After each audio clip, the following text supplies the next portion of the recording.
91.7 FM, Radio YSUCA.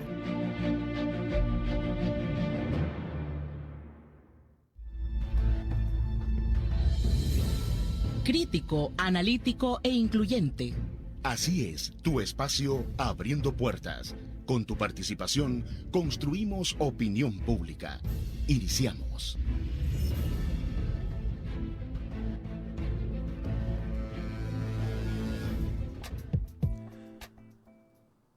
Muy buenas noches a quienes escuchan su programa Abriendo Puertas, este espacio producido por el Departamento de Sociología y Ciencias Políticas de la UCA. Pues hoy viernes 10 de octubre, vamos avanzando rápido el año, un año que pues ya nos va dejando muchas reflexiones. Vamos a viajar, pero no físicamente, sino culturalmente hasta Japón. Vamos a hablar de una de sus expresiones más universales, más conocidas sobre todo en la modernidad, que es la caricatura japonesa. En realidad vamos a hablar de dos cosas que se complementan. Por un lado, el anime, que es una representación de series, películas que vemos en televisión y plataformas, estas que tienen sonido y movimiento. Y por otro lado, de alguna forma periférica, pero vamos a hablar del manga, que son los cómics, historietas impresas, a veces en blanco y negro, a veces en color, que sirven de base para estas animaciones. El manga se lee de derecha a izquierda y suele tener una diversidad de géneros interesante que van desde la aventura fantástica hasta dramas sociales y romances cotidianos. El anime se convierte en esas historias en movimiento con estética visual y particular y con temas que van más allá del entretenimiento. ¿Por qué hablar de eso en un programa de sociología? Pues como decíamos, el anime no solo son dibujos animados, sino es un fenómeno social y cultural, sobre todo ahora global. Y desde las ciencias sociales no solo es abordado en Japón, sino que desde hace algunos años en Europa y en América Latina lo estudian de cómo influye en la identidad juvenil, el consumo, la educación y globalización. Incluso vamos a ver ejemplos en la política. El anime nos habla de miedos, sueños, valores de la sociedad, de la amistad, tecnología, heroísmo y la gran influencia que tiene Japón sobre América Latina, y de eso vamos a hablar el día de hoy. Tenemos dos invitados muy especiales para hablar de ese tema, una especie de plática acerca del anime y la sociología. Tenemos a Gustavo Bonilla, que él es estudiante de Comunicaciones Integradas al Marketing. Buenas noches, Gustavo. Buenas noches, Lucho. Bueno, tenemos también a Javier, que ya lo conocen quienes siguen el programa, ¿verdad? Él es estudiante de la licenciatura en Ciencias Sociales, aquí en casa siempre, Javier. Buenas Siempre noches. un gusto, buenas noches a todos, a todas también. Bueno, hoy estamos con todos y todas, hoy que también ha habido polémica en ese sentido en las últimas semanas. Pues vamos a hablar del anime, ¿verdad? Desde la parte de las ciencias sociales. Hacemos referencia a un estudio que hace Eduardo García García en la UNAM en 2009. Él dice: bajo el hechizo del manga, el anime y su contexto sociocultural en México. Él analiza el primer contacto del anime que genera empatía y pertenencia cultural, sobre todo a los jóvenes mexicanos. De ahí esta primera pregunta, Javier. Este primer contacto con el anime, en tu caso, ¿cuál fue y qué recuerdos te trae ese primer contacto? ¿Qué edad tenías? ¿Qué te gustó, no te gustó y qué anime fue?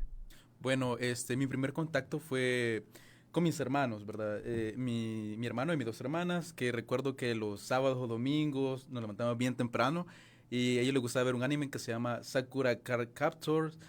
También Yu-Gi-Oh! Le gustaba ver a mi hermano. En mi caso, ya un poco más grande, ese fue mi primer contacto. Pero a mí me gustaba más ver Dragon Ball, lo que es los Caballeros del Zodiaco.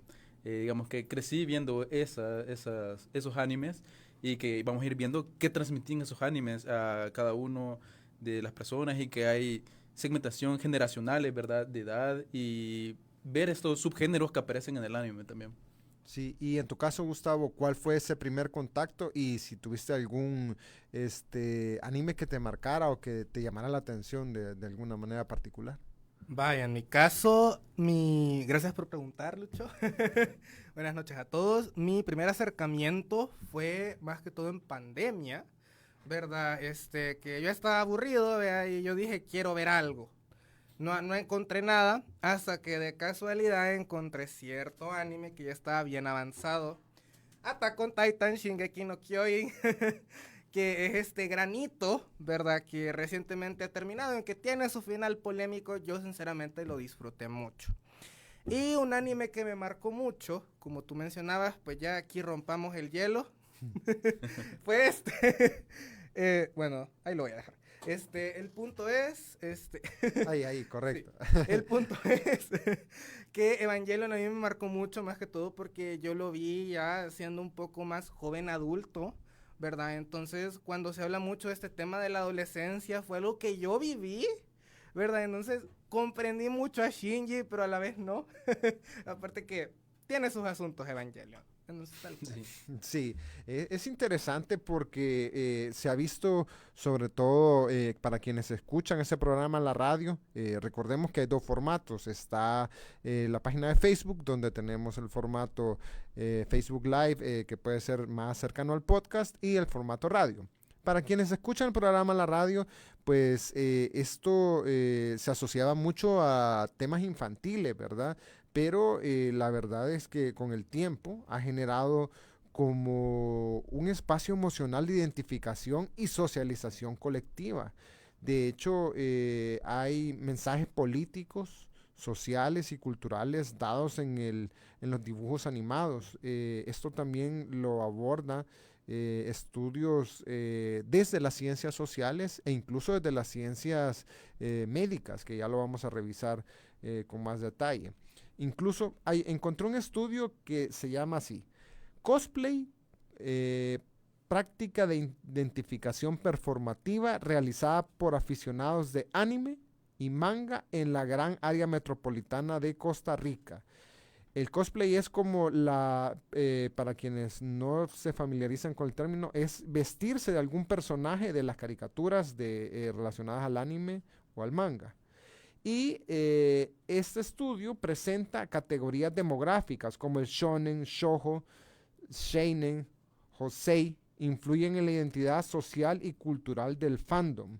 De ahí que viene la pregunta: ¿creen ustedes o qué saben acerca de esta clasificación por edad, por género, y cómo estas caricaturas japonesas nos dicen de los grupos sociales? ¿Se pueden llegar a clasificar, Gustavo? Vaya, yo lo que puedo decirte es que esta segmentación se ha hecho principalmente por los temas y dudas que se tienen en ciertas edades, ¿verdad? Por ejemplo, del Kodomo, ¿verdad? Este género más dirigido a niños, y el más conocido es Pokémon. Bien se sabe que son historias que son mucho más simples, que se centran en el diseño cute de las criaturas y del objetivo de Ash, ¿verdad? Que era ganar el torneo, que ya lo ganó. 20 años después, pero lo hizo. Literal. ¿Verdad? Luego tenemos esta cuestión del shonen, que ya va dirigido más que todo a un público masculino, ya más adolescente, ya más grandecito, ¿verdad? Porque el shonen se basa más que todo en esta cuestión de la superación personal, ¿verdad? Donde te plantean la idea del protagonista que no es especial, en un mundo en donde medio mundo lo es. Goku, un guerrero de clase baja. Eren, que no sabía utilizar el equipo de maniobras tridimensionales, aunque eso más adelante en la serie se nos revela que era una treta, un engaño, ¿verdad? En Kaiju número 8, Kafka Hibino, que no sabía usar el traje, y un gran etcétera, no nos extendamos mucho, ¿verdad? En el caso del shoujo, ¿verdad? Es esta cuestión dirigida al público femenino adolescente, ¿verdad? En donde se basa más que todo en temáticas románticas, en donde ya podemos ver un poquito de la sociedad japonesa, ¿verdad? Porque ¿por qué en el shonen te hablan de superación personal solo dirigida al público masculino, y en el shoujo de romance en el público femenino? Entonces ahí vamos a entender un poquito de cómo es que esta sociedad está estructurada y cómo es que tienen aún estos roles. Sí, bastante segmentados. Uh-huh. Correcto. Y eso también se ve mucho, ¿verdad? En los géneros adultos, como lo son el seinen, en donde, a mi humilde opinión, el más grande del seinen que ha sido Berserk, ¿verdad? Para quienes nos escuchan y no se familiarizan, ¿qué desarrolla ese género?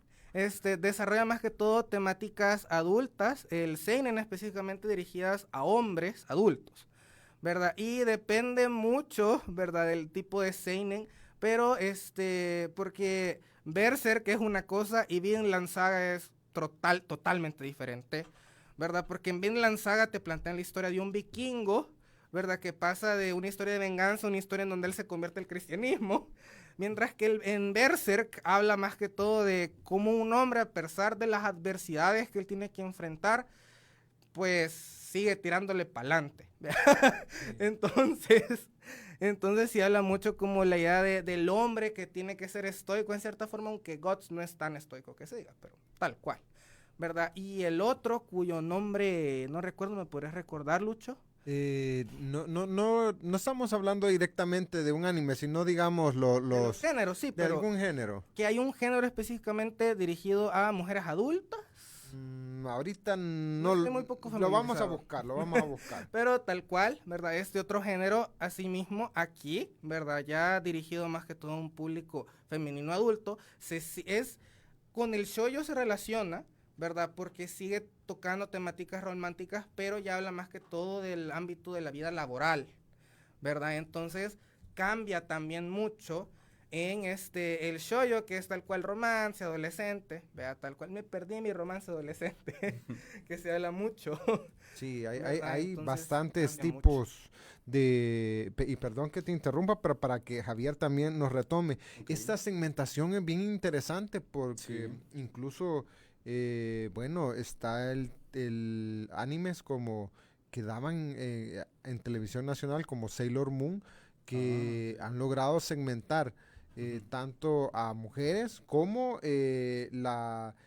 grupos de diversidad sexual. Incluso hay un término relacionado con esto en varios estudios de estos que logramos identificar. Hay uno que es de Daniel Salinas del Tecnológico de Monterrey en el 2020 que dice que el hombre millennial mexicano desde el consumo de Sailor Moon, cómo explora la sexualidad y son estudios desde las ciencias sociales que nos hacen ver esa segmentación.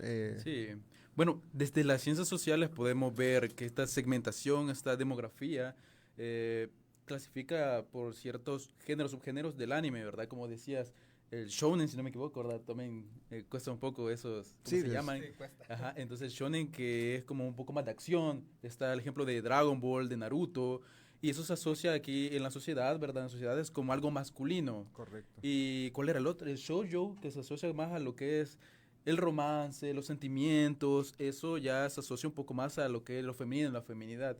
Y el que dirigía el seinen era el de más adulto, ¿verdad? Que ya aborda problemas de un hombre adulto, ¿verdad? Esas crisis existenciales que me recuerda del anime que estamos hablando antes, de lo que trajiste de Evangelion, Sí. ¿verdad? Esas crisis existenciales. Y bueno, retomando lo de las ciencias sociales, podemos ver de Pierre Bourdieu, por ejemplo. Él ve la sociedad que hay 4 capitales, ¿verdad? El que todos conocemos, el capital económico, que uno puede decir, tengo capital económico por mis bienes, por mis ingresos, el simbólico, que son certificados, te graduaste, te dan un certificado, el social de las personas que conoces, pero aquí en el anime entra más el capital cultural, Correcto. porque acá podemos ver de que cómo impacta el anime en estas culturas. Por ejemplo, te dice cómo tenés que ver y mirar las cosas y cómo replicarlo en la sociedad. Un niño pequeño le ponen a ver Dragon Ball y puedo adquirir ciertos valores de esos aprendizajes, como tengo que sacrificarme por mis amigos, hacer el bien. Y, por ejemplo, con Sailor Moon, ¿verdad? Que choca un poco también con la feminidad, pero también con estos principios. Ella es femenina, él está el romance, ¿verdad? No sé con quién tiene ahí un romance, pero también tiene esas características que pueden ser vistas masculinas, ¿verdad? Que es las peleas y todo esto. Entonces no es tan cuadrado, ¿verdad? Los hombres, digamos, las mujeres tienen que ver esto, eso, ¿no? Que hay diferentes géneros, subgéneros, y para gustos ahí cada quien puede ver bastante variedad. Sí, es interesante porque hablando de esos valores universales, busqué en cuanto a estudios realizados y el más, digamos, Pueden haber otros porque la búsqueda a veces no encuentra uno lo que desea del todo, pero el más viejo que encontré fue La figura del héroe mítico como factor de interés, Los Caballeros del Zodiaco, por Manuel Salinas Villa en 2008. Pues él desarrolla lo que ahorita Javier dice.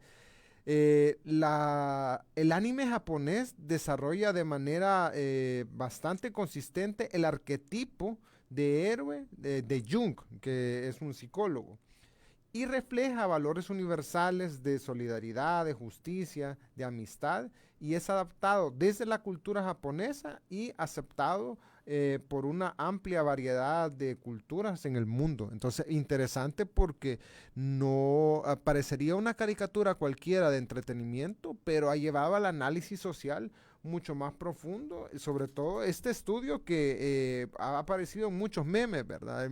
Dice, el estudio de la Universidad de México, de los Caballeros del Zodíaco.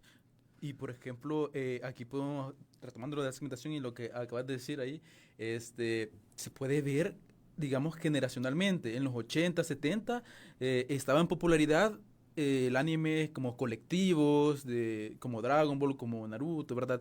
Ya, digamos, en los 90 ya un poco más de como...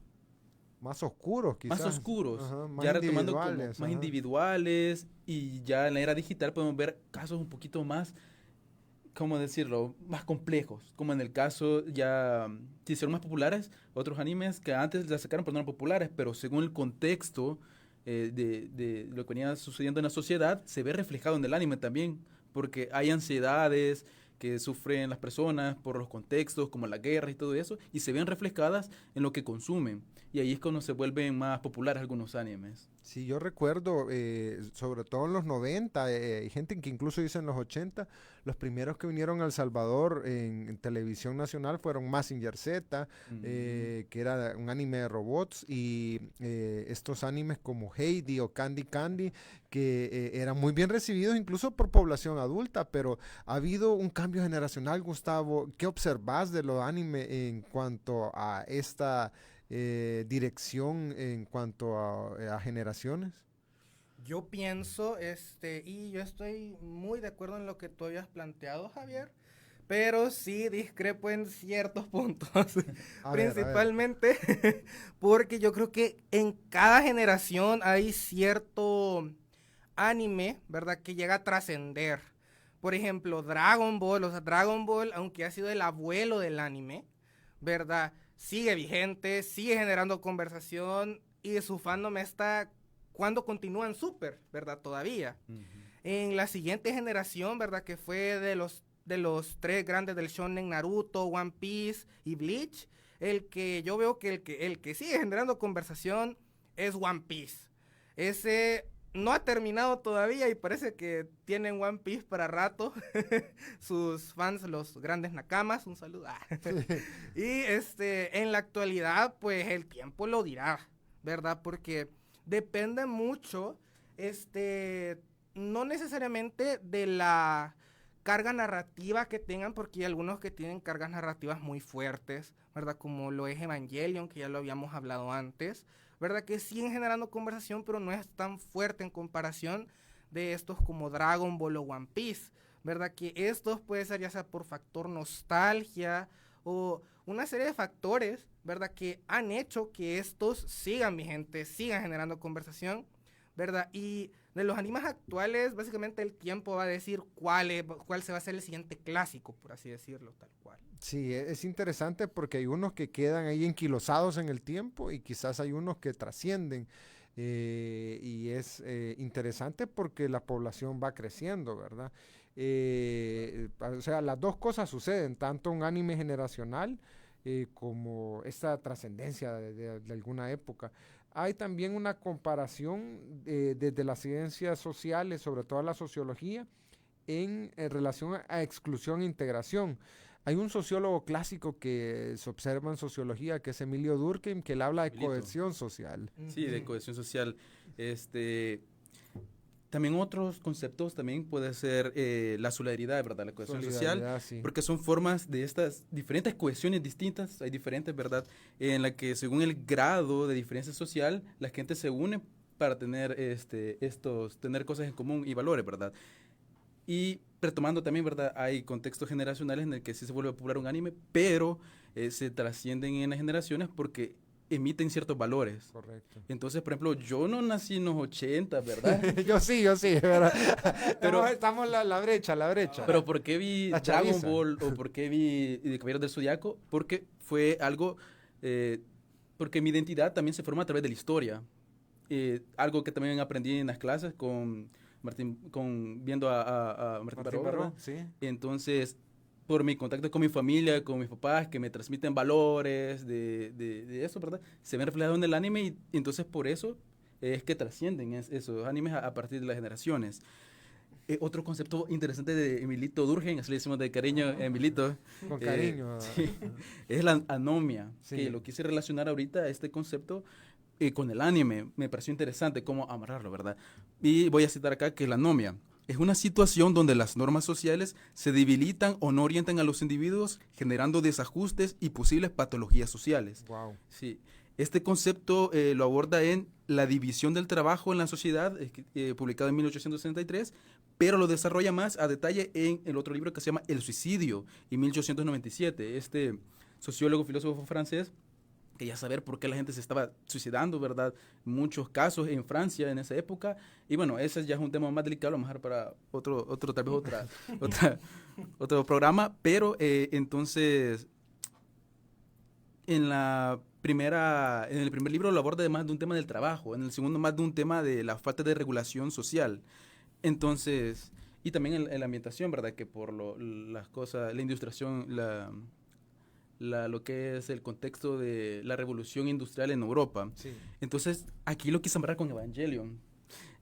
¿Por qué? Más que todo en el personaje de Shinji.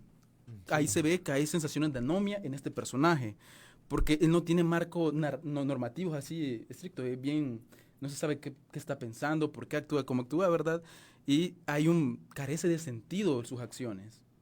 Entonces, también otro que vi en la cohesión es Naruto, en la aldea de la hoja, ¿verdad? Ahí veo de que hay una cohesión porque tiene rasgos de solidaridad y hay solidaridad mecánica, Sí. otro término de Durkheim, porque se ve reflejado, digamos, cuando ellos van a misiones ninjas. Entonces, cada ciudadano de la aldea sabe que los ninjas van y protegen la aldea y cuando regresan, pues lo reciben bien, cuando van a comer su comida ramen, ¿verdad? Y todo eso, los atienden de cierta manera y son solidarios.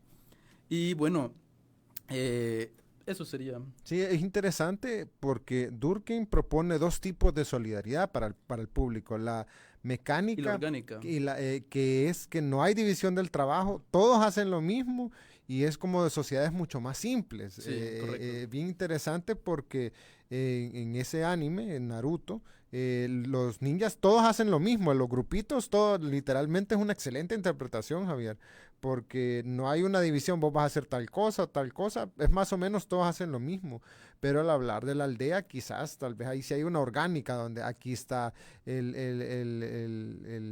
¿cómo es que se llama? El Hokage, correcto. Sí, hay una serie de, digamos, traducido al lenguaje, al rey, el rey Hokage, de hecho, Sí. es así la traducción, pero interesante ese término que has introducido, el término de la anomia social. Hay de una manera sistemática en casi todas no solo el anime, sino películas, hay una especie de antihéroe, una persona que es difícil no es un enemigo, pero es una persona difícil de catalogar porque no cae en las reglas sociales. Digamos, en Naruto, para quien nos ha visto, Sasuke no cae en las reglas sociales, Vegeta en Dragon Ball, pero no son adversarios, son como gente que se queda sin un marco normativo y son básicamente se alejan de esa solidaridad o integración social y siguen sus propias reglas. En este sentido, Gustavo, ¿te parece que el anime refleja de una manera, digamos, fidedigna esta cohesión y exclusión social que existe en la realidad? Yo definitivamente diría que sí. Y Yo, ¿verdad? Aunque me digan muchos poses, lo voy a retratar con My Hero Academia, ¿verdad? Porque desde el principio el protagonista, ¿verdad? Y su Kumidoria te lo representan como este brother que forma parte de esta minoría, ¿verdad? Mundial que no tiene un don, ¿verdad? Que no tiene poderes y que por ende no puede cumplir un sueño que es convertirse en héroe. Y eso, ¿cómo lo podríamos traducir en nuestra sociedad actual? Que ya sea por alguna preferencia que tú tengas, alguna creencia que tú tengas, alguna raza que tú tengas, tu sexo, género, etc., tú no podás cumplir algún sueño o alguna meta que tú tengas. Entonces, aunque el anime toma otro rumbo, ¿verdad? Es muy importante, ¿verdad? Que Izuku Midoriya no era el único que no tenía un don. Había muchas otras personas que no lo tenían, incluso All Might, su mentor, tampoco tenía un don. Así como en las sociedades reales, que hay gente que son excluidas y se ven reflejadas en este tipo de anime. Tal cual. Sí, es interesante ver porque, digamos, hay también diferentes motivaciones. Durkheim hablaba de cómo la sociedad condiciona al individuo, pero hay otro autor que se llama Max Weber, un alemán, que él dice al revés: estos tipos de liderazgo que puede llevar a alguien puede condicionar grandes grupos sociales a partir de sus acciones, ¿verdad? Podríamos pensar, Javier, en algún personaje que te llame la atención, cómo muestra estos tipos de liderazgo o estos valores, emociones reflejados por Weber al hacer su análisis social y que se reflejan en algún anime. Sí, justamente estaba pensando en Weber. Hay tipos de acción social, como decís, ¿verdad? Tiene arreglos afines a valores y afines emocionales, afectivos, ¿verdad? Entonces, que van de acuerdo a lo tradicional que puede ser en la sociedad, que puede ser lo que se ve normal. Y pues desde las ciencias sociales podemos ver, digamos, por qué las personas hacen lo que hacen. Hay un personaje que me llama mucho la atención en Death Note, que es Light Yagami. Muy cierto. Sí, porque aquí hay una mezcla de acción, valor racional y de lo que es eficiencia. Porque Solo quisiera que enfocaras para quien no sepa, ¿de qué trata Death Note? bueno, Death Note, yo ahorita también lo averigüé hace poco. No he visto ese anime, está muy interesante, quizás me lo vea. Death Note trata sobre un estudiante de bachillerato, tengo entendido, que se encuentra un día de casualidad una libreta negra que se llama Death Note. En la libreta ahí, voy a spoilear, ¿verdad? De eso trata. Sí, sí. Ahí cuando esta persona escribe el nombre de alguien en esa libreta, se muere. Y esto es porque la libreta pertenece a un demonio y el demonio, esa es su manera de... Es un Shinigami que se llama Ryuk, como tal. Ajá.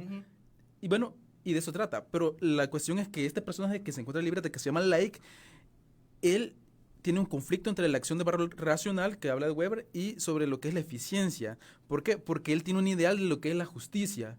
Él quiere anotar en su libreta todas las personas que para él moralmente son personas malignas que hacen daño a la sociedad. Él racionalmente quiere buscar el bien para todos, ¿verdad? Y es eficiente, tengo entendido que tiene un IQ bien elevado porque se saca unas cosas bien pensadas que digo, juela, esta persona es muy inteligente. Y pues eso, y tiene ese conflicto weberiano, le diría yo, weberiano, entre valor y eficiencia. También en Evangelion hay una acción afectiva dominada por las emociones. Por ejemplo, vemos que hay un romance entre Shinji y Asuka, no sé cómo se pronuncia. Asuka. Ajá. Jueves. Ajá. Entonces, ¿pero qué pasa con esta relación? Ambos puede ver que se gustan, pero hay ciertas patologías, ¿verdad?, que tiene Asuka y Shinji, que al final esas relaciones afectivas no se llegan a dar de forma natural o de forma que tengan un bien entre ambos, ¿verdad? Sí, es interesante y la plática nos va a llevar a otros temas, datos curiosos, pero tenemos que hacer nuestra primera pausa. Se nos ha acabado el primer bloque. Vamos a continuar y abrir el espacio para quienes nos ven en línea y para quienes nos quieran hablar por teléfono o mandar WhatsApp. Seguimos después de esta pausa.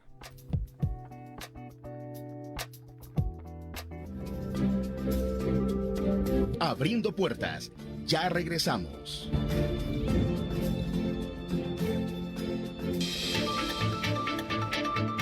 Conocer la verdad, comparar datos, analizarlos, cuestionarlos, debatir. Información no reservada. El espacio que te permitirá conocer otros elementos para el análisis de la realidad nacional. Información no reservada. Todos los sábados a las 12 del mediodía y los domingos a las 6 de la tarde. También podrás escucharlo en nuestra página web y a través de Spotify. Información no reservada.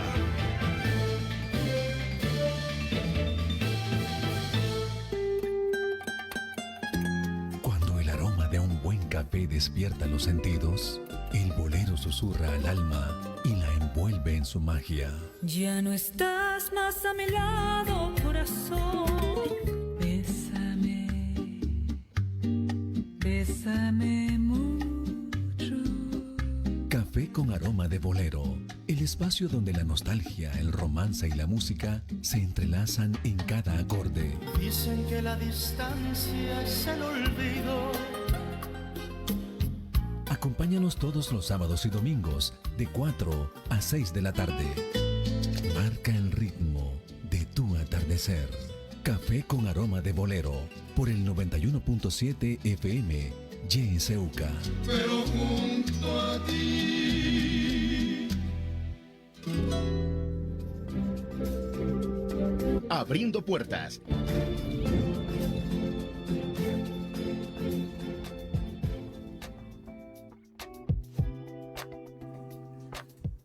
Regresamos después de esta pausa. La plática se puso intensa, incluso ahora cuando estábamos en la pausa, pero el tema da para bastante. Recuerde, usted nos puede hablar vía telefónica al 2275-9501, al 2275-9502, mandarnos un texto o un audio de WhatsApp al 7571-2779, o nos puede escribir en el Facebook Live, ahí directamente en el área de comentarios.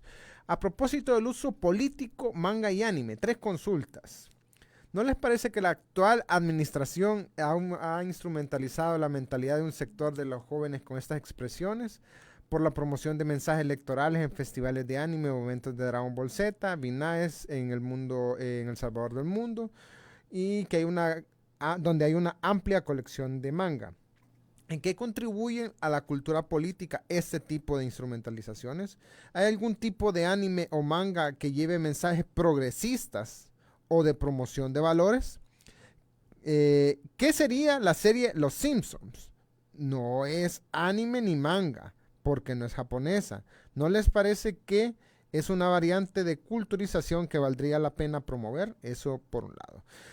Otra, digamos, intervención. Buenas noches, interesante tema. Hay anime de tipo social, como El Cementerio de las Luciérnagas, donde se aprende del valor de la hermandad. Algunas de las intervenciones, quizás siempre, bueno, alguna reacción para no meter yo la cuchara. Pues, primero que, o sea, en materia política bien se sabe, ¿verdad?, que son herramientas, ¿verdad?, que se utilizan para agradar, caer bien. Ahí dejémoslo, ¿verdad? Y dentro de estas historias, nosotros lo podemos ver de diversas maneras, ¿verdad? Dentro de Shingeki no Kyojin, Attack on Titan, ¿verdad? Que, contexto rápido, te lo plantean como una historia, ¿verdad?, en donde hay una sociedad que vive en muros, ¿verdad? Son gobernados por un rey y fuera de esos muros hay monstruos que devoran humanos, ¿verdad? Entonces, esta situación se ha generado debido a una situación bien fuerte de segregación, ¿verdad? En donde hay un pueblo que se llama Marley, ¿verdad?, que ha generado un gran odio en contra de los eldianos, que son los que viven en esta isla que se llama Paradis. Entonces, este anime trata muchos temas políticos y es una enorme crítica a la Segunda Guerra Mundial, ¿verdad? Se los recomiendo mucho. Cuando lo vean lo van a ver muchísimo más, ¿verdad? Pero el punto es que aquí existe este personaje que se llama Eren Yeager, que es el protagonista precisamente, ¿verdad? Y spoiler, ¿verdad?, en la última temporada, él lo que quiere hacer es desatar un arma que la isla Paradis tiene, que se llama el retumbar, ¿verdad?, que se desata con una cuestión de que él tiene el poder del titán fundador, ¿verdad? No me voy a ir mucho con eso, el punto es que con este poder, él puede liberar monstruos gigantes que desatan una destrucción bien fuerte en todo el mundo, ¿verdad? Entonces, esta es una jugada política porque dentro de esta isla se hizo una facción que se llaman los jägeristas, ¿verdad? Que son los que están a favor de la destrucción del 80% de la humanidad, ¿verdad? Por este resentimiento y este rencor, ¿verdad? Que hay para con los demás seres humanos que son los que les pusieron ahí, que son, ¿verdad? Los responsables que los dejaron ahí, ¿verdad? Otro ejemplo que se me ocurre que quizás no va tan en la cuestión política, ¿verdad? Pero ya hablando con Death Note, que fue uno que ya lo tocamos anteriormente, ¿verdad? Que está Light, ¿verdad? En el anime, se desarrolla un culto hacia él, ¿verdad? En donde le llaman Kira, el dios de la muerte, ¿verdad? Porque se encarga de limpiar el mundo de la maldad, ¿verdad? Lo cual lo podemos relacionar mucho con una visión positivista en cierta forma, sí. ¿Verdad? Porque las cosas como son criminales, hay que sacarlos, ¿verdad? Pero luego cuando se endiosa, gané, cambia el asunto mucho, ¿verdad? Pero es esta cuestión, ¿verdad? Que en el anime se ve mucho, que existe, ¿verdad? Esta parte de personas que están de acuerdo con lo que Kira hace y gente que está en contra, ¿verdad? Lo cual nos habla que aunque no sea algo político, literalmente en cierta forma lo es, ¿verdad? Porque al fin y al cabo todas las personas somos seres políticos. Claro. Defendemos una ideología, estamos en contra de otra, o creemos en una mezcla de ambas ideologías, por así decirlo. Por supuesto. Javier, reacciones a los sí, muy interesante, desde las ciencias sociales y respondiéndole aquí a la persona que dio esa buena aportación,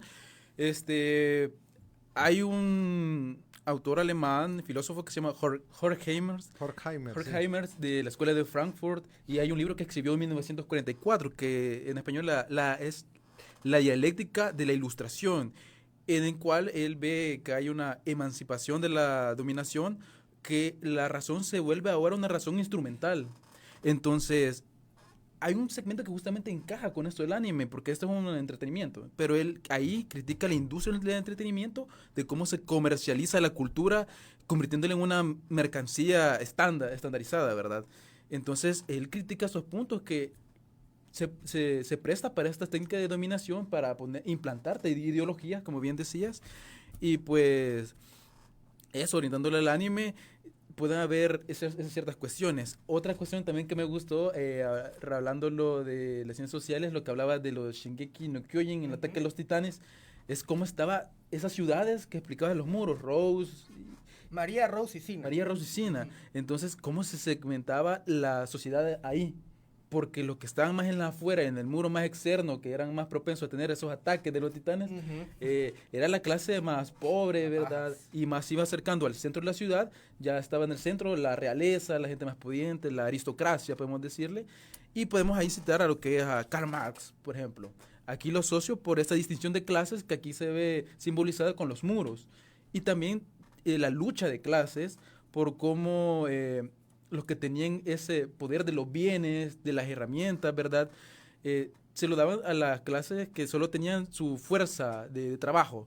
Entonces ahí podemos ver los soldados, que los de más clase baja tenían estas herramientas bien poco tecnológicas, y mientras iban subiendo de rango hasta, creo que cambiaban de escudo, ¿verdad? Sí, cabal. Entonces le daban mejores espadas, le daban el equipo que como que eran... Sí, vaya, eso es bastante interesante, fíjate, porque estaba de estos cuerpos, ¿verdad? Estaba el cuerpo de exploración, que es el cuerpo al cual quería pertenecer Eren en los principios de la serie, ¿verdad? Entonces, este cuerpo de exploración solamente tenía su disponibilidad el equipo de maniobras tridimensionales, que es lo que tú mencionabas, ¿verdad? Que es este como arnés que ellos usan, ¿verdad? Que ellos tienen órganos y usan espadas de doble hoja, ¿verdad? Para tal cual rebanarle la nuca a los titanes, que ya los spoileé un poquito, que es su debilidad, pero ahí se los dicen. Entonces ellos son un cuerpo que explora fuera de las murallas y por eso son los más fregados, ¿verdad? De ahí los que les siguen a ellos son los guardias de los muros, ¿verdad? Que son los que se encuentran, ¿verdad? Como vigilando los muros exteriores, que tienen un que otro cañoncito por ahí. Y luego está la policía militar, ¿verdad? Que son los que se encargan como de la seguridad dentro de las murallas, ¿verdad? Entonces ellos ya tienen cosas más sofisticadas como su rifle, su pistola, su carruaje, ¿verdad? No son cosas tan rudimentarias, ¿verdad? Y que les ayudan, ¿verdad?, a ejercer su poder coercitivo dentro de esa pequeña sociedad. Sí, es interesante porque, retomando lo que dice Javier, de Karl Marx, según, bueno, esto sale en varias citas de internet, lo recomendó también ahí Álvaro Artiga, qué interesante esta fuente. La bandera pirata del anime japonés One Piece, que es una calavera con un sombrero de paja, ondeó en Lima y en varias regiones del país cuando jóvenes pertenecientes a la generación Z, un grupo de aquellos jóvenes nacidos entre el 97 y 2012, protestaban en rechazo a la recién aprobada reforma de pensiones en Perú, mirando con descontento las políticas del gobierno de Dina Boluarte y del Congreso. Súper interesante porque se traslada un símbolo que es de anime a nuevos movimientos sociales. No sé si tienen alguna reacción en torno a este tipo de situaciones. Javier. Bueno, puedo volver a citar a Weber, ¿verdad? ¿Cómo son estos líderes carismáticos que promueven valores? Estamos hablando de One Piece. Luffy es un buen líder, tanto en el anime, que promueve valores, e increíblemente los promueve fuera del anime en la vida real. Entonces, sí, es muy interesante cómo un simple anime puede llegar a tener estos efectos, esta forma de pensar y defender lo que son los valores en la vida real y que sea representativo. Justamente esa bandera yo la vi ondeando en lo que pasó en Nepal con la generación Z. Justamente también. Sí, y también lo vi en México y lo que decían ahí. Y pues eso, como tanto adentro del anime de One Piece, Luffy, también Naruto, organizan sus seguidores mediante el carisma y el simbolismo dentro. Y me sorprende que fuera de la vida real. O sea, eso me parece muy interesante. Sí, están trayendo causas donde los jóvenes necesitan un vehículo y no encuentran en los partidos políticos, en movimientos sociales. Y dicen, voy a jalarme esto que viene del anime y nos va a ayudar de vehículo para darle, digamos, salida a las reformas políticas. De hecho, interesante este sentido. Vamos a compartir algunos datos curiosos y vamos a ver la reacción de nuestros invitados. Encontré un estudio de Nicaragua de 2023, interesante, de William Henderson Barquero, que analizó el consumo de anime, manga y doramas entre estudiantes de enfermería del Polizal, que es un instituto de enfermería. De los 249 jóvenes encuestados, el 40% veía anime. La mayoría eran mujeres entre 18 y 25 años. Y el horario que veían el anime es entre 7 p.m. y 12 de la medianoche. Descubrió que más de la mitad, el 57%, mostró riesgo de aislamiento. Y el autor aclara que no existe una relación directa entre el consumo de anime y la soledad, pero sí se puede identificar que hay hábitos de ocio y de consumo que están cambiando en la juventud nicaragüense. Esto es de una manera más genérica, pero interesante porque muchas veces hay muchos estigmas en torno al anime que si vas a consumir esto te va a dar tristeza o te va a dar algún tipo de depresión, pero este estudio demuestra que sí hay alguna relación entre esto, pero no significa que esto de tristeza, pero que sí están cambiando los hábitos de ocio y de consumo, digamos, en primer lugar. Segundo dato interesante, Guatemala, el hentai y la exploración simbólica del deseo. Este estudio es desarrollado por la Escuela de Historia en 2018 de la USAC, de la Universidad Pública de Guatemala, y analiza cómo los espectadores reinterpretan los tabúes sexuales a través del anime erótico. La investigación concluye que el hentai no solo es entretenimiento, sino un espacio simbólico donde se explora el deseo, la transgresión de tensiones culturales y permite explorar nuevas formas de sexualidad. Interesante, porque es desde las ciencias sociales, no es una cosa inventada y se puede revisar estos estudios. No lo es, pero es bastante serio. Y tercero, para ver su reacción en torno a los tres. Primero las enfermeras, luego esto del hentai. Y tercero, comunidades de otakus y juventud urbana en Guatemala. Este estudio es de 2010. Culturas juveniles y tribus urbanas en Guatemala. El caso de los otakus. Se mostró que los jóvenes fans del anime construyen una comunidad mediante eventos, consumo mediático y símbolos japoneses que les dan identidad. En un contexto posguerra y globalizado, el anime se convierte en una forma de afirmación juvenil y búsqueda de pertenencia, donde los japoneses fusionan con lo guatemalteco para crear nuevas identidades locales. Reacciones en torno a esos tres estudios de ciencias sociales, realmente se oye un poco loco, pero son estudios reales. A ver, no sé, Javier y después Gustavo. Bueno, de ahí lo que venimos hablando de la anomia, de Emily Durkheim, un poquito, ¿verdad? También entra lo que es psicológico. No, hay personas que sí se sienten soledad. Me imagino que estas personas, por estudiar medicina, que es una carrera muy bonita, está al servicio de las personas, pero demanda mucho. Entonces se descuida un poco lo que son las relaciones sociales con la familia, porque son horas internas que pasan en el hospital. Esa deshumanización también por ver cómo atender a estas personas que están ahí sufriendo, y uno tiene que tener, ellos, ¿verdad? Tienen que tener la mente fría para saber tomar buenas decisiones. Entonces, eso puede deshumanizar un poco a las personas y ven en el anime cierto refugio. ¿Por qué? Porque ven aquí estos personajes que se ven ellos de cierta manera reflejados, con ciertos valores, con ciertas relaciones. Puede ser de que esta persona se le dificulte tener una relación sentimental, pero ve un anime de shoujo, ¿verdad? Shoujo. Y dice, bueno, no veo mi relación sentimental en la vida real, pero qué bonito estar viendo lo que hacen aquí en el anime, ¿verdad? Gustavo. Vaya, primero, sin comentarios con lo del hentai. No formo parte de esa segmentación. Y luego, se me hace bastante interesante, ¿verdad? El hecho de lo que mencionaba el estudio que tú decías, Lucho, que es cómo es que esta juventud, ¿verdad? Más que todo hablando de Latinoamérica, ¿verdad? Se está identificando mucho con los valores del manga anime, ¿verdad? Yo soy un firme creyente que las historias de una cultura son los reflejos de su sociedad, ¿verdad? En este caso, como el anime y el manga, ¿verdad? Que el anime es la adaptación del manga, aunque a veces puede pasar al revés, ¿verdad? Pero es otro tema. Entonces, ¿verdad? Lo que quiero decir es que Japón se retrata en sus historias. Japón retrata sus valores en sus historias. Ellos, tras lo que pasaron en la Segunda Guerra Mundial, ¿verdad? Tras Hiroshima y Nagasaki, eran como esta nación que estaba apartada, que estaba aislada del mundo, ¿verdad?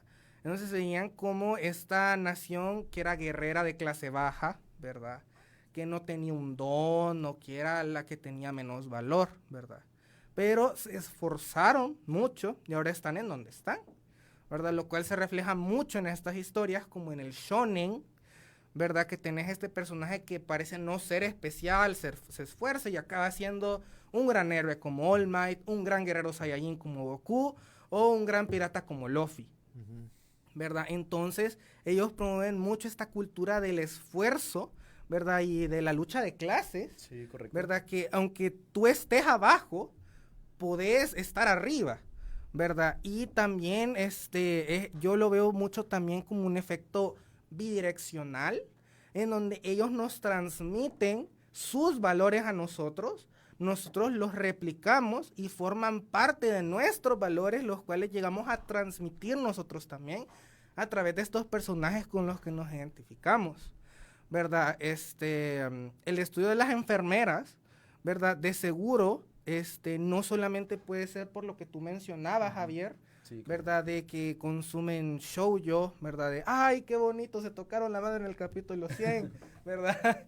Sino también puede ser mucho por estos personajes que tienen una moral muy fuerte y que parece ser inquebrantable, ¿verdad? Como en el caso de All Might, que ya lo quemé mucho, pero me encanta All Might, que él tiene esta filosofía de que la sociedad necesita un símbolo de la paz, un símbolo en el que creer para que la gente pueda sonreír. Entonces son valores muy hermosos, ¿verdad? Que muy posiblemente no, pero posiblemente si una enfermera esté consumiendo My Hero Academia, yo me identifico con él y yo por eso me quiero dedicar a la enfermería. Wow. ¿Verdad? Entonces, es una mirada muy profunda en cómo historias ficticias, ¿verdad?, reflejen los valores de una sociedad y se trasladen a otra en cómo las personas actúan y a lo que se quieren llegar a dedicar. Claro, desde la perspectiva de Webra justamente, es por qué hacen lo que hacen. ¿Por qué ahora siguen con la bandera de One Piece, retomando lo que habíamos hablado antes? Porque en lo político no hay una persona real que transmita sus valores, por eso lo ven reflejado acá. Entonces podemos ver por qué el héroe o personaje hace lo que hace por deber, por pasión o por cálculo o tradición, y como se ven reflejados en eso, que está empírico y no en la vida real, ellos quieren transmitirlo y por eso es que lo ven. Y otra cosa también, retomando lo que es Marx, ¿verdad? Con noches de clases, estaba pensando en el anime que al inicio le dije que había de pequeño, que en Dragon Ball, ¿verdad? Como Goku era un Saiyajin de clase baja y con el esfuerzo, esta lucha de clases, llegó a ser un guerrero Saiyajin de clase alta, ¿verdad? Pero de ahí traté de verlo más afuera de lo que es la vida real y me di cuenta de que estos valores también se transmiten en la vida real, pero en la industria los aprovecha para hacer mercancía, ilustrando lo que es la lógica de la valorización capitalista. Entonces me pregunto yo, estos actores se benefician de estas historias, ¿verdad? Tengo aquí mis estudios de mangaka o de anime y yo transmito estos valores de este anime para que las personas se esfuercen y todo eso, pero quienes las producen de verdad están emitiendo eso con sus trabajadores. Es decir, wow, estoy yo transmitiendo estos valores, pero los practico. Es decir, porque en Japón, hablamos antes que ahí lo que pasa en esa sociedad es que el sobreesfuerzo es totalmente común. Ahí son horas de trabajo arduas, casi no duermen. Y viendo esto de que personas trabajan para hacer esos animes que terminan estos valores, pero en la práctica no lo hacen, me parece algo interesante.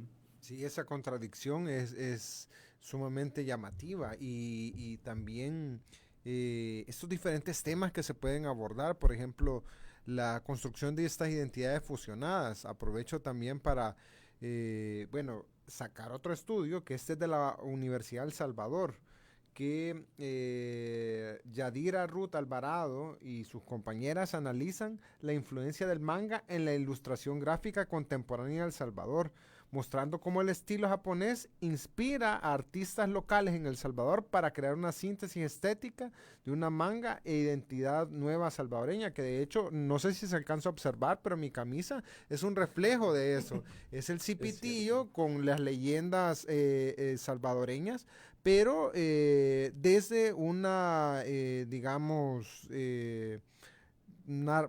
desde una ilustración más de tipo anime, ¿verdad? Entonces es interesante porque son nuevos dispositivos de construcción de identidad. Para terminar en la cuestión de datos curiosos, logré identificar al menos 36 estudios de México, Colombia, Argentina, Costa Rica, Nicaragua, Honduras y Guatemala, siendo el más antiguo el de México de 2008, que hablan de cultura anime y ciencias sociales. El anime siempre en estos estudios se ve como un espacio crítico donde es importante entender los prejuicios de la sociedad, como el machismo, la desigualdad y otro tipo de problemas sociales. En este sentido, ¿cuál es su perspectiva en torno a el anime y esta crítica social? Muy buena pregunta. Vaya, tenemos poco tiempo para alcanzar la última, que es la cereza en el pastel. Ajá. Ok, vaya, rapidito. Yo genuinamente creo que depende mucho del género que veamos, pero incluso estas segmentaciones hablan mucho de eso mismo, ¿verdad? Que hay algunas que te dicen que están dirigidas para hombres, otros para mujeres, pero hay muchos hombres que les gusta el shoujo, hay muchas mujeres que les gusta el seinen y el shonen, ¿verdad? Entonces, que es tal cual, ¿verdad? Lo que decíamos, que aunque estén dirigidos a un target, el público final termina siendo mucho más diverso, ¿verdad? Entonces, tal cual, ¿verdad? Es muy diferente lo que uno quiere representar y lo que uno crea lo que acaba haciendo. Claro. Sí, el ejemplo que dimos al inicio, Sailor Moon. Ahí hay romance, shoujo, ¿verdad? Shoujo. Y se ve que es una heroína fuerte, ¿verdad? Incluso está el debate de quién es más fuerte, Goku o Sailor Moon. Wow. Y, dice, y está la cuestión del machismo. No, ¿cómo va a ser más fuerte Sailor Moon si para transformarse tiene que bailar o qué sé yo? Sí. Y entonces ahí puede ver que algunas personas lo ven desde un enfoque machista. Como una mujer que baila va a ser más fuerte que este hombre que es súper musculoso, que es enojado. Entonces ahí podemos ver esa segregación y vemos que hay subgéneros como Sailor Moon, ¿verdad? Que cosas femeninas, pero también cosas que se pueden ver masculinas, como las peleas y todo eso. Entonces, sí, interesante la representación incluso de la sexualidad en casi todos los animes. Son bien disruptivos en torno a la religión y en torno a las preferencias sexuales. Ranma y medio, el varón Asher de Mazinger Z, que es de los años 70 y tiene una capacidad de ser disruptivo ante problemas que son reales en la sociedad, que se quieren ocultar, sobre todo en la industria de Hollywood y en las caricaturas americanas, como se mencionaba en Los Simpsons, pero que no pasa lo mismo con el anime japonés. Aquí está, ¿ve? Aprovechando, gracias Hazel, que este es el cipitillo y aquí está el cadejo, ¿verdad? Y son leyendas salvadoreñas, esta fusión de lo anime para crear una nueva representación, que es lo que habla esta tesis de la Universidad Don Bosco, y que se vuelve en realidad una mercancía, que es un orgullo, que yo se los decía a Gustavo en clase, que es algo que es salvadoreño, pero con una estética de manga japonés. Gracias, Hazel, ahí por el close-up necesario para dar el contexto de esto. Bueno, estamos casi llegando al final. Hemos cumplido con nuestra lógica de planificación del programa, pero tenemos una pregunta al final, ¿verdad? Que es más de carácter personal en esta discusión tan bonita de anime. ¿Hay algún opening o canción de anime que les haga a ustedes sentir que forman parte de una comunidad, o que les transporte a una época de su vida, o que les muestre algún recuerdo especial? No sé si quisieran compartir. Sí, bueno, la música justamente funciona como un marcador identitario, ¿verdad? Y de ritual, porque conlleva efectos a la memoria y al sentido. Por ejemplo, si yo tarareo un opening ahorita, eso genera una experiencia comunitaria entre nosotros, una identidad de grupo y transgeneracional. Entonces, digamos, si yo pongo a cantar sí, Dragon Ball. Pero a mí me gusta la canción de Dragon Ball, la del final, el de Chala Chala, y la de los Caballeros del Zodiaco, la de Pegasus Fantasy. Bellísima. Excelente, approve. A ver, Gustavo, rápido, que tenemos un minuto. En mi caso, así rapidito, el opening de Evangelion, ese, obligadísimo. Y el que así es el tercer opening de Shingeki no Kyojin, que es Sasage wo Sasa, ese. Sí, es bien interesante porque muchas veces una misma caricatura tiene diferentes temporadas y cada uno le va marcando. Pues tenemos 10 segundos para despedirnos cada uno, 10, 15 segundos, Javier. Bueno, muchas gracias por la invitación y qué bueno que siempre existen estos espacios en la UCA, recordando que ya cumplieron 60 años y que sigamos con espacios para transmitir siempre valores de justicia, estos valores comunitarios. Así que muchas gracias y aquí estamos a la orden. Muchas gracias, Lucho, por la invitación. Muchas gracias por las personas que nos están escuchando. Es que lo asiático, la glacia. Leslie Stiglitz. No, muchas gracias, Gustavo, muchas gracias, Javier, y muchas gracias a quienes han escuchado el programa. Me imagino que va a haber mucha gente en diferido porque estamos ahorita compitiendo con el partido de la Selecta, con Panamá. Y agradecido con Hazel Cantón en los controles, con ustedes por su escucha, también con el ingeniero Gerardo Mengíbar y el doctor Álvaro Artiga por los comentarios para antes del programa, que fueron de mucha ayuda, y los esperamos en una próxima oportunidad con temas disruptivos, nuevos, pero necesarios a abordar desde la sociología y las ciencias sociales. Muy buenas noches.